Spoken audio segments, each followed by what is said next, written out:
সারা জীবন শুনলেন ওয়ামা দিনুকা, তোমার ধর্মের নাম কি? আর আমার মতে এক মৌলবী মাইক দিয়ে বলে, সে বলতেছে ওয়ামা দিনুকা মানে কবরের মধ্যে নাকি জিগাইব তোমার দলের নাম কি। এটার নামে ধর্ম ব্যবসা, বুঝেন নাই? যারা মিনিটে মিনিটে জান্নাতের টিকিট বেচতেছে, বুঝেন না কথাটা?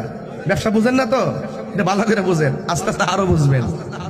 যারা জান্নাতের টিকিট বেচে আবার বলতেছে যদি আমাদেরকে একটা ভোট দাও, 18 কোটি মানুষ নামাজ পড়লে যেই সওয়াব হবে তোমার আমলনামায় সেই সওয়াব দেওয়া হবে।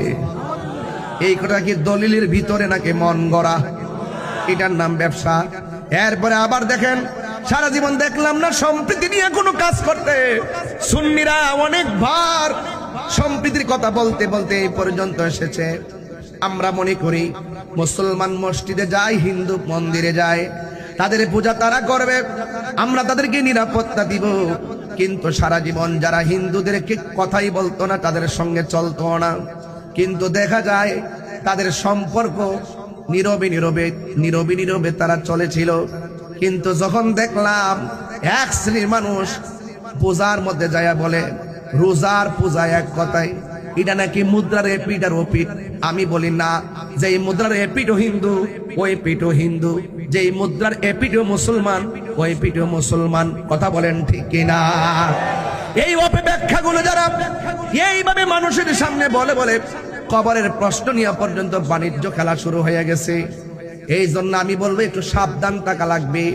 আমার নবী আপনার নবী বলেন যে যারা মুমিন হবে, আল্লাহ রাব্বুল আলামিন বলেন ইন্নাল ইনসানা লাফি খুসর, নিশ্চয়ই দুনিয়ার জমিনে যত মানুষ আছে সব মানুষ ক্ষতিগ্রস্ত।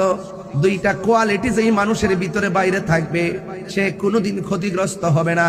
তাই ইল্লাল্লাযিনা আমানু ওয়া আমিলুস সালিহাত, যারা ঈমানদার, যারা নেক আমল করে। কথা বলেন ঠিক কি না? কন আমরা কি ঈমানদার না বেঈমান? আর ঈমানদার না মুনাফিক? আমরা সবাই ঈমানদার। এই জন্য ঈমান হলো এমন একটা সম্পদ যার ভিতরে ঈমান থাকবে, যারা নেক আমল করবে। আমি বেশি লম্বা করব না, সন্ধ্যা গণিয়ে আসতেছি। এই জন্য আমি আপনাদের খেদমতে বলবো যে কথাগুলো বলতে চাই। ও যুবকের দল, আল্লাহ রাব্বুল আলামিন বলতেছেন ওয়াতাওয়াসাউ বিল হাক্কি ওয়াতাওয়াসাউ বিস সবর, যারা ধৈর্যের উপদেশ দেয়, যারা ধৈর্যের উপদেশ দেয়, সৎ উপদেশ দেয়, এবং যারা ঈমানদার, যারা নেক আমল করে, তারা কোনোদিন ক্ষতিগ্রস্ত হবে না। ক্ষতিগ্রস্ত হবে মুনাফিকরা। দেখবেন মুনাফিকরা হলো বট বাহিনী, এরা দেখবেন গোপনে দেখবেন আপনার